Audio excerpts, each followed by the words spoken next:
10.6? Siap, Bu. Apa kabar hari ini? Baik, Bu. Oke, untuk pertemuan hari ini, Ibu mau membagikan tentang mengenali potensi. Ada yang tahu potensi itu apa? Apa, Dek? Potensi itu adalah kemampuan yang dimiliki seseorang.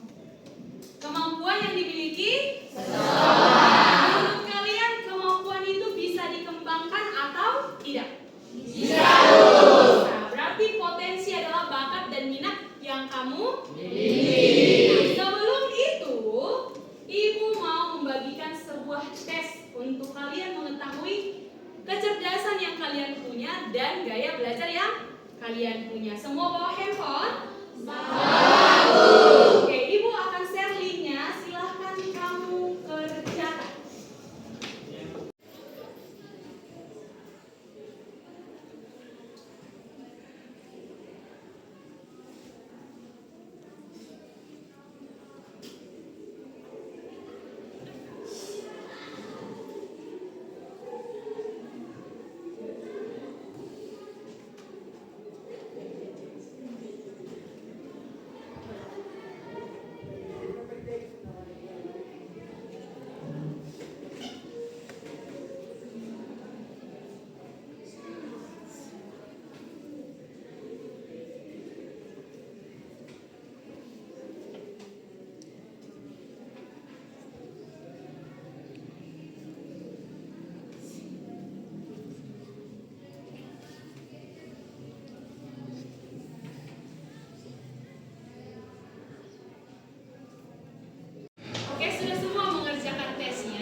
visual spasial. Coba bacakan ciri-ciri dari orang yang cerdas secara visual dan spasial. Yang di depan saya. Membaca dan menulis untuk kesenangan. Kedua, pandai berinteraksi. Yang ketiga, menghasilkan gambar, grafik, dan bahan dengan baik. Yang keempat, menikmati menggambar, melukis, dan seni visual yang sederhana mengenali pola dengan mudah. Itu dia cerdas visual dan spasial. Visual itu gambaran, tahu gambaran kan? Spasial itu berdaya menikmati gambar, melukis, dan seni visual, menafsirkan gambar, grafik, dan bahan. Itu dia spasial. Dia mengingat pola dengan mudah. Misal kita membuka handphone ada pola kan, misal X gitu kan polanya. Dia sekali dibuat teman dia langsung paham. Oh, dari kanan ke kiri, ke atas, ke bawah gitu. Nah, ada orang yang nggak cerdas visual dan spasial. Jadi dia kalau menghafal pola itu sangat susah. Tapi orang yang cerdas visual spasial, dia pasti paham bentuk, bagan, grafik. Ada yang punya cerdas visual spasialnya 50 ke atas tadi? Ada 50%, berarti Ibu anggap kalian adalah orang yang cerdas secara visual dan spasial. Selanjutnya ada cerdas verbal linguistik. Ada yang punya cerdas verbal linguistik tadi? Coba bacakan Adek. Cerdas visual linguistik. Yang pertama, mudah mengingat informasi tertulis dan lisan. Yang kedua, detail membaca dan menulis lewat atau memberikan senjata persuasi. Yang ketiga, mampu menjelaskan sesuatu dengan baik menggunakan mood dan cerita. Mudah mengingat katanya. Mudah mengingat, enjoy membaca dan menulis, dan berdebat. Orang yang suka berdebatnya siapa ini? Si Julia, siapa namanya? Silastri. Sukanya dia berdebat? Suka. Bu. Berarti valid. Mampu menjelaskan sesuatu dengan baik menggunakan humor saat berbicara. Mampu menjelaskan sesuatu dengan baik. Gitu. Paham cerdas verbal linguistik? Nanti aku tanya lagi ya. Cerdas, ini dia. Cerdas interpersonal. Tadi ada cerdas intrapersonal dan cerdas interpersonal. Nah, sekarang kita bahas cerdas interpersonal dulu. Siapa yang punya cerdas interpersonal? Ada. Inter. Coba diperhatikan lagi. Ada Nadine? Coba dibacakan Nadine cerdas interpersonal. Inter dan intra berbeda. Intermi. Christopher. Cerdas interpersonal, berkomunikasi secara verbal dengan baik, terampil dalam berkomunikasi non-verbal, melihat situasi dari perspektif yang berbeda, menciptakan hubungan positif dengan orang lain, selesaikan konflik dalam melakukan hidup. Itu dia. Baliknya, Christopher. Baliknya dia terampil dalam komunikasi non-verbal. Kalau tadi komunikasi verbal seperti ini kan, ada komunikasi dua arah. Non-verbal itu yang gimana? Bisa dengan hubungnya dan lain-lain. Terus melihat situasi dari perspektif yang berbeda. Tahu perspektif kan, sudut pandang ya berbeda. Dia nggak bisa menyimpulkan sesuatu itu hanya dengan satu cerita dari orang yang sama gitu. Harus ada si A dan si B. Jadi dia menelusuri, dapat dia. Nggak bisa langsung diceritakan si A, dia langsung tampung semua. Nggak bisa, dia harus melihat dari situasi yang berbeda, sudut pandang yang berbeda. Itu dia cerdas interpersonal. Nanti Ibu tanya apa beda cerdas interpersonal dan cerdas intrapersonal. Kalian harus tahu. Ini tadi juga menyelesaikan konflik dalam pengaturan grup dan membangun positif dan membangun hubungan yang positif dengan orang lain. Selanjutnya ada cerdas intrapersonal. Siapa ini cerdas intrapersonal? Ibu mau Adrian. Yang di depan kamu bacakan Adrian. Bisa?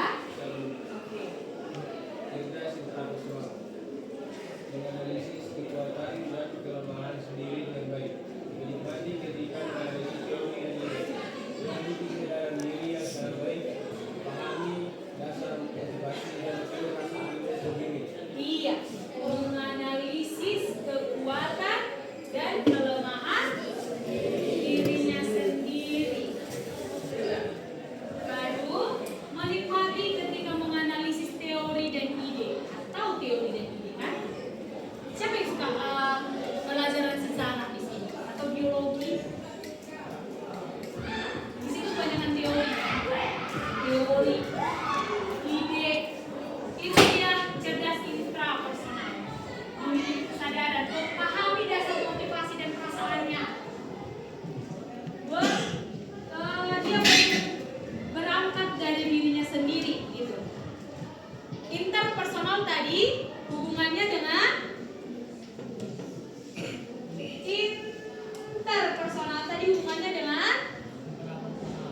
orang. Intrapersonal perasaannya Sendiri. tahu bedanya kan? Tahu. Oke, kita lanjut ke cerdas kinestetik. Ayo, siapa tadi yang punya cerdas kinestetik? Rivaldi.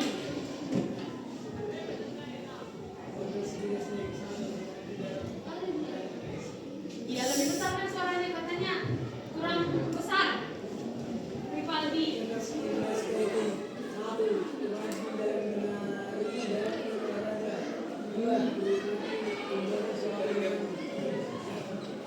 Coba siapa suara si Rivaldi lagi sak-sak basah. Siapa tadi yang punya cerdas kinestetik lagi? Buatlah yang di depan, Rafael.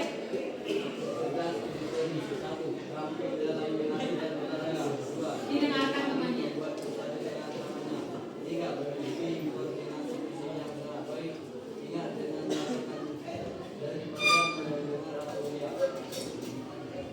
Cerdas kinestetik ini orang yang suka praktek di lapangan, orang yang suka menari, karena dia hafal. Misal dia melihat sebuah video gerakan gitu kan, kanan kiri depan belakang, dia udah paham. Oh, kanan kiri depan belakang, enggak diarahkan ke kanan, dia ke kiri, enggak lagi gitu. Terus cerdas kinestetik ini adalah menikmati membuat sesuatu dengan tangannya. Dia suka berkarya kreatif. Dia nggak suka teori, tapi dia lebih dominan ke langsung ke praktek. Misal anak STM, SMK gitu kan, praktek, mempreteli, membagusi, itu dia kerjanya. Tapi ibu yakin bukan gara-gara ke STM kan, Rafael kan? Memiliki koordinasi fisik yang sangat baik, ingat dengan melakukan daripada mendengar dan melihat. Dia lebih ingat melakukan sesuatu itu, dilakukan dulu, baru dia tahu. Tapi kalau dia hanya mendengar dan melihat, dia nggak tahu. Bisa dia mengerti, tapi kurang paham mungkin. Dia lebih ke praktek langsung. Lalu cerdas selanjutnya ada cerdas naturalis. Siapa yang punya cerdas naturalis? Misalnya ini calon-calon anak IPA. Ada yang punya? Nggak ada. Nggak ada yang punya cerdas naturalis di kelas 26. Cerdas naturalis tertarik pada mata pelajaran seperti botani, biologi, dan geologi.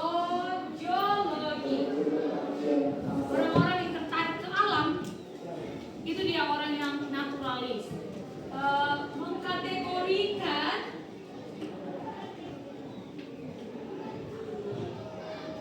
kenapa ya? Coba dimatikan. Mengkategorikan dan membuat katalog informasi dengan mudah. Tahu katalog kan? Misal kalian berbelanja, ada katalog harga. Tahu kan? Itu dia katalog. Nikmati berkemah, berkebun, hiking, dan menjelajahi alam bebas. Tidak suka mempelajari topik asing yang tidak ada hubungannya dengan alam. Berarti kalian orang yang pecinta, orang yang tidak suka alam di sini ya, makanya tidak ada yang cerdas naturalis. Tidak ada yang anak pramuka di sini berarti. Lanjut ada cerdas logis matematik. Siapa tadi yang cerdas logis matematik? Oke, ayo yang di belakang Elizabeth, siapa namanya? Iren. Ayo bacakan Iren.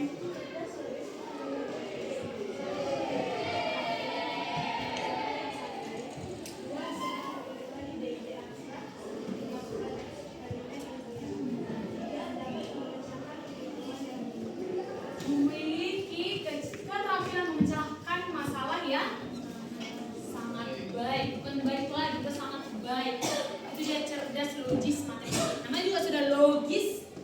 matematik. Berarti dia sudah memecahkan perhitungan yang rumit, senang memikirkan ide-ide yang abstrak. Ide-ide yang abstrak, tahu abstrak kan? Enggak langsung dari ini soal masuk ke hasil enggak. Dicobanya dulu dari segala cara untuk mendapatkan hasil ini. Seperti melakukan eksperimen ilmiah. Berarti logis matematik bisa ke fisika, kimia, matematik, dan ya ekonomi, perhitungan. Ada cerdas, selanjutnya ada cerdas musikal. Ibu rasa ini cerdas yang terakhir ya. Cerdas musikal. Tadi siapa yang cerdas musikal di sini? Hanya satu, the one and only. Dua. Oh iya. Coba siapa lagi antara kalian berdua yang membaca? Febrian. Febrian. Besar.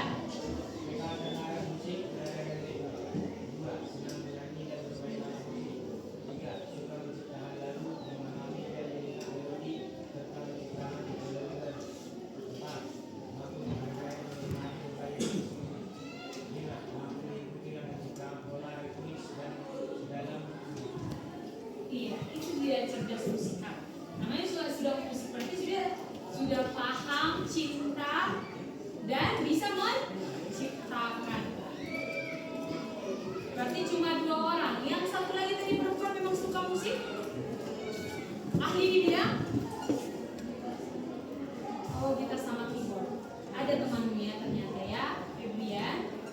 Nah, tadi ada tes kecerdasan. Tapi yang kedua ada ibu kasih juga tes gaya belajar.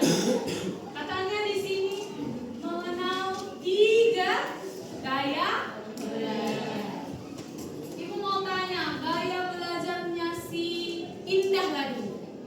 Tadi di sana apa aja hasilnya?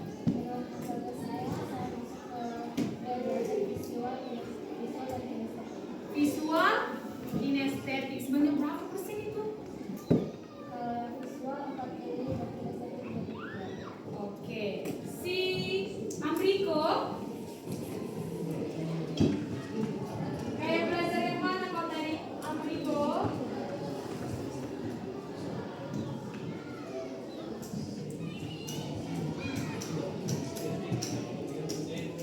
kinestetik 30, 63%. Hanya kinestetik. Tidak ada yang lain? Oke, si Christian pertemuan si Taurus.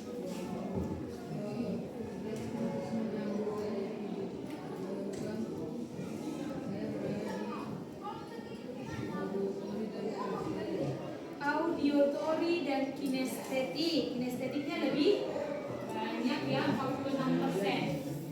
Di sebelah sini gaya belajarnya sih yang di samping si Rana.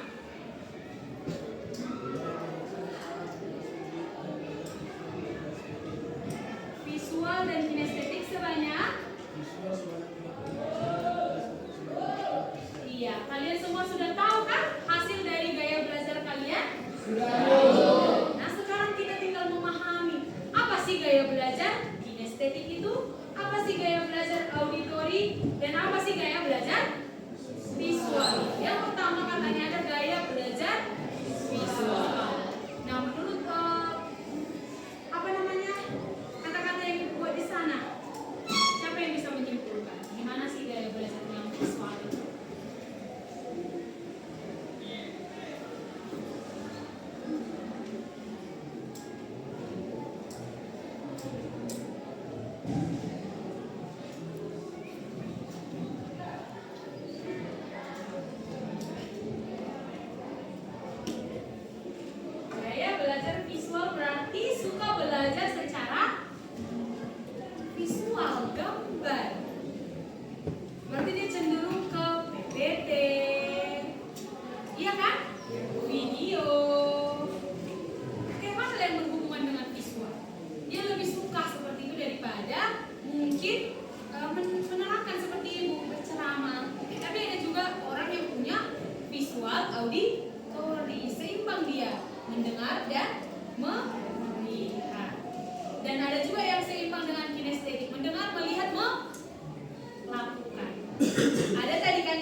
mendengar, melihat dan melakukan.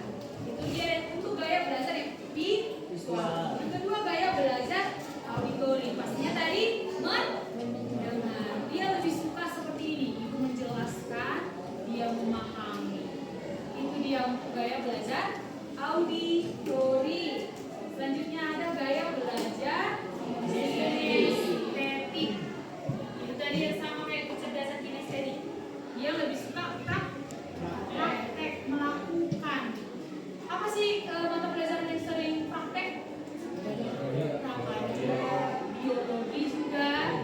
Kan sekalian lebih sering melakukan kan dia paham. Misalnya kemudian ada berek gitu. Apa? PJOK, iya pintar sih Paldi. PJOK. Senam SKJ, senam pramuka, senam apa lagi? Senam ubur-ubur. Senam cekewet-cekewet. Nah, bola balik. Itu dia ada 3 gaya belajar. Yang pertama tadi visual. Yang ketiga pintar. Nah, ini ada gambar tapi memang tidak terlihat. Pokoknya kata-katanya ini. Untuk tes yang adil, kalian semua disuruh memanjat pohon katanya. Disuruh memanjat pohon. Logis gak? Coba di situ ada ikan. Ikan mana ikannya? Nggak nampak. Tapi di bawah itu dia ada ikan. Ada burung, monyet, penguin, gajah. Oh itu ada ikan di sini kan? Lumba-lumba sama anjing. Anjing itu ya anjing. Nah mereka disuruh katanya untuk tes yang adil, tapi mereka disuruh memanjat pohon. Menurut kalian itu tes yang adil atau gimana? Kenapa?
Intrapersonal. Peduli dan komunikatif. Individu yang suka berinteraksi dengan orang lain. Tadi intra atau inter yang berkomunikasi dengan orang lain?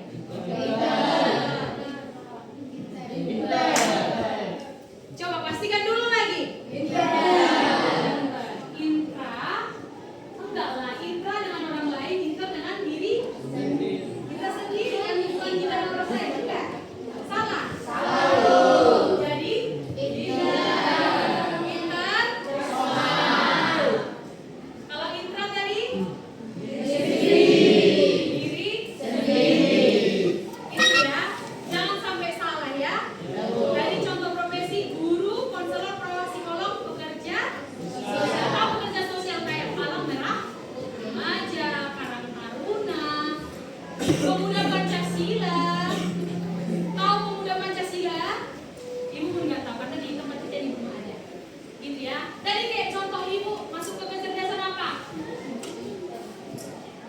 Ini kita bahas hubungan dengan orang lain siapa tadi? Personal. Enterprising, pemimpin dan individu yang menyukai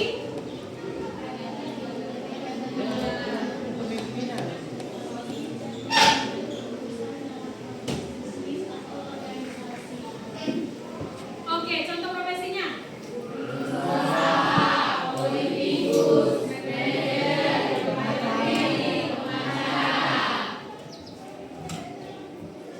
Masuk ke kecerdasan mana nih?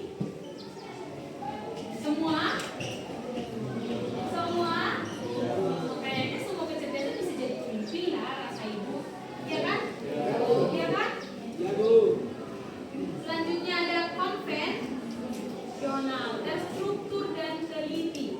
Akuntan, administrasi, sekretaris, staf keuangan dan petugas. Masuk ke yang pertama, kecerdasan logis. Sudah akuntan. Tadi kan yang menyelesaikan perhitungan yang rumit, masuk ke logis matematik. Sekretaris juga staf keuangan kan dia perlu penyelesaian masalah di sana. Ada beberapa dari kecerdasan yang bisa untuk memecahkan masalah. Boleh dibaca-baca lagi nanti. Oke, sekian dan terima kasih. Sebelum itu ibu mau menyuruh kalian mengerjakan. Coba nanti tulis di buku kita untuk BK. Buatlah rencana karir Anda sesuai dengan kecenderungan kecerdasan majemuk Anda. Kecerdasan majemuk saya dominan. Tadi kan sudah dituliskan. Misal visual apa tadi? Visual spasial, gitu kan? Boleh ditulis berapa persen sih ini? Berapa persen kecerdasan tulis spasial? Berapa persen di visual gitu. Terus di bawahnya ada rencana karir masa depan. Nah, tadi kan ibu sudah jelaskan juga beberapa contoh karir masa depan menurut menurut si John L. Holland yang research. Ada psikolog ini menurut kecerdasannya tadi memasukkan ke rencana karirmu. Boleh? Boleh? Boleh. Oke, berarti ibu tunggu 5 menit. Boleh? Atau 10 menit ibu tunggu. Silakan dikerjakan. Sudah selesai semua kan? Baca hasilnya. Oke. Perkenalkan dulu namanya ya. Perkenalkan nama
yang